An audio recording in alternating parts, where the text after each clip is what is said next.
आम आदमी पार्टी की वरिष्ठ नेता और पार्टी की गोवा प्रभारी आतिशी ने शनिवार को चुनाव आयोग से मुलाकात के बाद प्रेस वार्ता में गोवा में चल रही एसआईआर प्रक्रिया और चुनावी पंचायत चुनावों पर गंभीर चिंता व्यक्त की। उन्होंने कहा कि वर्तमान में गोवा में जिला पंचायत चुनाव की प्रक्रिया जारी है, जबकि उसी समय प्रक्रिया भी शुरू कर दी गई है, जिससे चुनावी व्यवस्थाओं पर दबाव बढ़ गया है। आतिशी ने कहा कि जिला पंचायत चुनाव 13 दिसंबर को होने हैं और इस दौरान सभी राजनीतिक दलों की पूरी चुनावी मशीनरी प्रचार और अभियान में व्यस्त रहेगी। ऐसे में किसी भी दल के पास एसआईआर प्रक्रिया की निगरानी करने का समय नहीं होगा।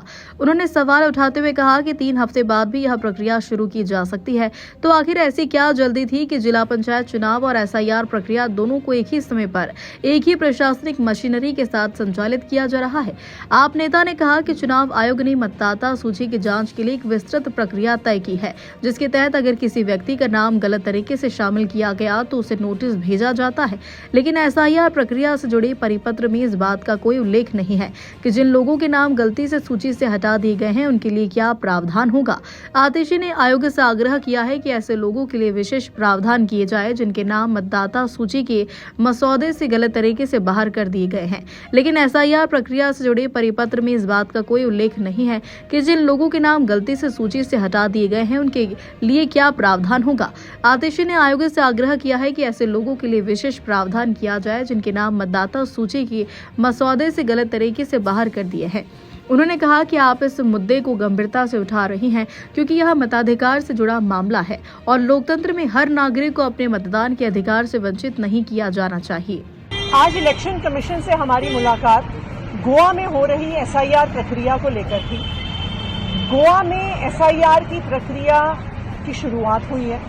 9 दिसंबर को ड्राफ्ट रोल निकलना है, लेकिन हमारे लिए एक बहुत चिंता का विषय है कि गोवा में इस समय जिला पंचायत का चुनाव चल रहा है।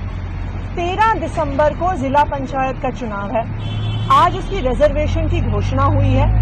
2 से 3 दिन में आचार संहिता जिला पंचायत के चुनाव की लग जाएगी। तो स्वाभाविक बात है कि जब चुनाव चल रहा है तो सारी पॉलिटिकल पार्टीज की मशीनरी इलेक्शन प्रोसेस में इन्वॉल्व होंगी, कैंपेन में इन्वॉल्व होंगी। किसी भी पॉलिटिकल पार्टी को एसआईआर की प्रोसेस को मॉनिटर करने का, ओवरसी करने का कोई भी समय नहीं मिलेगा। पॉलिटिकल पार्टीज के अपने बीएलएस होते हैं, बूथ लेवल एजेंट्स होते हैं, जो पॉलिटिकल पार्टीज ऐसे समय पे अपॉइंट करती हैं। लेकिन अगर पॉलिटिकल पार्टीज के वर्कर्स चुनाव के कैंपेन में लगे हैं तो स्वाभाविक बात है कि वो एसआईआर की मॉनिटरिंग के प्रोसेस में नहीं घुस सकते। इसलिए ये एक चिंता का विषय है कि ये दोनों प्रक्रिया, एक तरफ स्पेशल इंटेंसिव रिवीजन और दूसरी तरफ जिला पंचायत का चुनाव, गोवा में एक साथ क्यों किया जा रहा है। जिला पंचायत का चुनाव 3 हफ्ते बाद हो सकता था, एसआईआर की प्रक्रिया 3 हफ्ते के बाद शुरू हो सकती थी, लेकिन ऐसी क्या अर्जेंसी आ गई कि एसआईआर की प्रक्रिया और जिला पंचायत के चुनाव को बिल्कुल एक समय पे, बिल्कुल एक इलेक्शन मशीनरी के साथ गोवा में ऐसी हबड़ा तबड़ी के साथ किया जा रहा है। इस मुद्दे को लेकर हम इलेक्शन कमीशन के पास गए थे।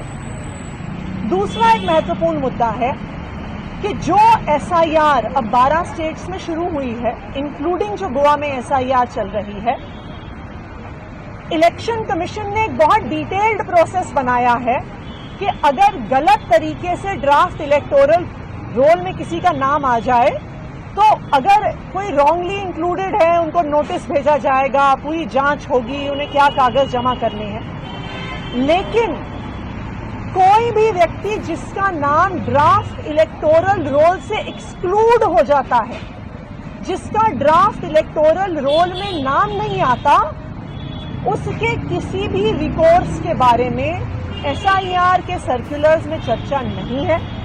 उस व्यक्ति को फिर से नए वोटर के तौर पे ही इनरोल करने की प्रक्रिया शुरू करनी है। अब मैं एक वोटर हूं, मैंने पिछले चुनाव में लोकसभा में वोट डाला, मैंने जिला पंचायत के चुनाव में वोट डाला, मुझे पता कैसे चलेगा कि ड्राफ्ट इलेक्टोरल रोल में मेरा नाम ही नहीं आया है। तो इसीलिए हमने इलेक्शन कमीशन से यह आग्रह किया है कि रॉन्गली एक्सक्लूडेड, कि किसी का नाम अगर गलत तरीके से लिस्ट से छूट गया है उसके लिए भी कोई प्रावधान होना जरूरी है, क्योंकि आखिरकार वोट का अधिकार मेरा सबसे बड़ा संवैधानिक अधिकार है।